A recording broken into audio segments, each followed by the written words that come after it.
class for history. I moved in there in 1967, right after the riot. I came in from Istanbul, Turkey. I was in the Air Force. I ran into Frank, Blackwell, Jeff was my next door neighbor.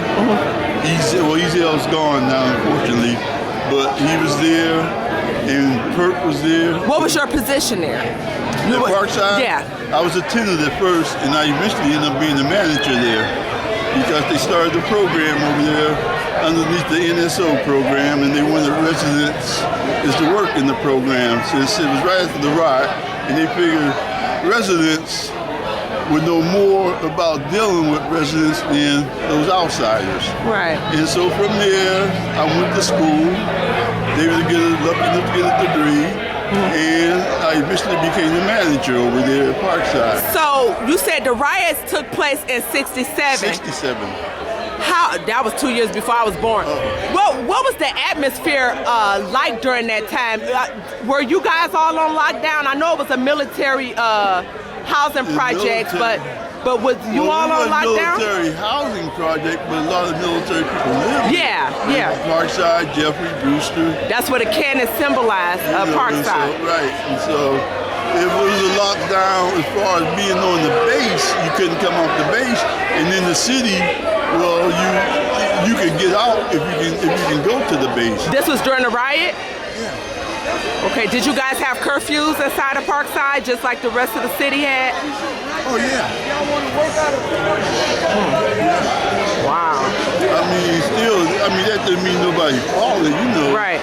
You know how to get around the curfew, how to get from one place to another.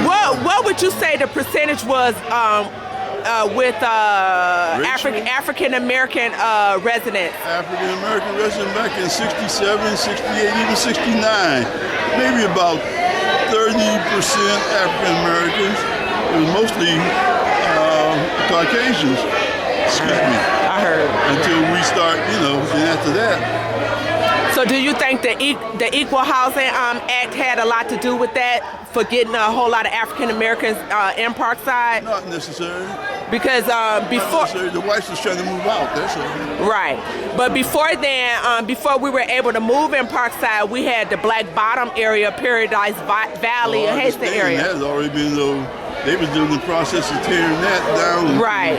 When they had Chrysler Freeway, they tore down. So then I heard that we all went into Brewster. Right, went into the housing projects. Then that's when Parkside opened their doors to many of us, and the rest of the housing projects that was out. Brewster opened theirs, or the public housing there was Brewster and Jeffrey. But Parkside was primarily mostly Caucasians. So Brewster's and Jeffries opened up their doors to us first. Oh yeah, the African American. They had to, because they had to be relocated from that area that they was, Right, we had to go somewhere. And so that's how that happened. Wow, you talk about history.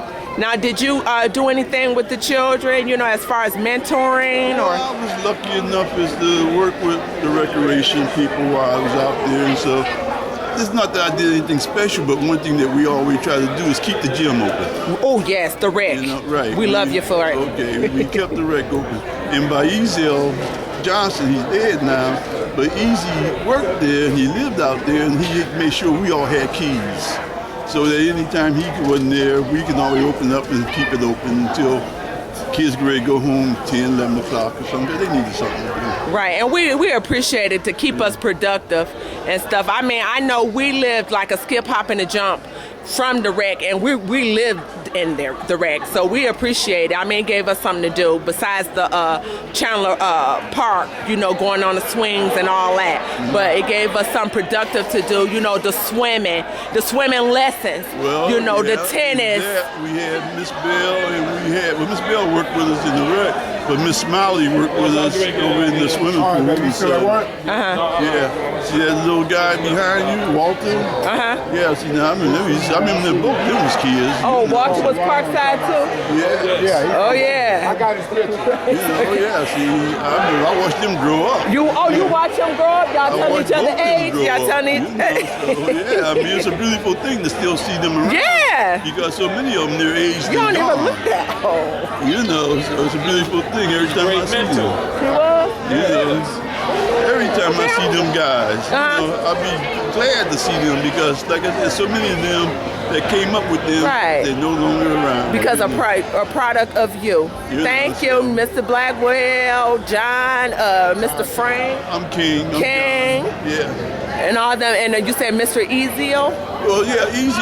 We lost him a few years back, but he had keys to the wreck because he worked there, so he made sure all of us had keys so that we can let the kids stay in. Did he have children? Do you keep in contact with his family? Or? Well, Easy didn't have kids per se that live in Parkside, but his girlfriend there. But I still see them now every now and then. Oh, okay, good. They don't live out there. They live down east. They live. Now, the last question: what was the security guard name? The famous Parkside security guard. I'm not gonna tell you what the 3 names I heard so far. Not Otis. Oh, so it must have been Mr. Otis. Okay, Mr. Otis, it is. Okay, you're like the 3rd person that told me that. Okay. He was the only one I knew that knew everybody like we did. Right. Yeah. So he had to be older than you guys. Oh, so he's probably no longer with us.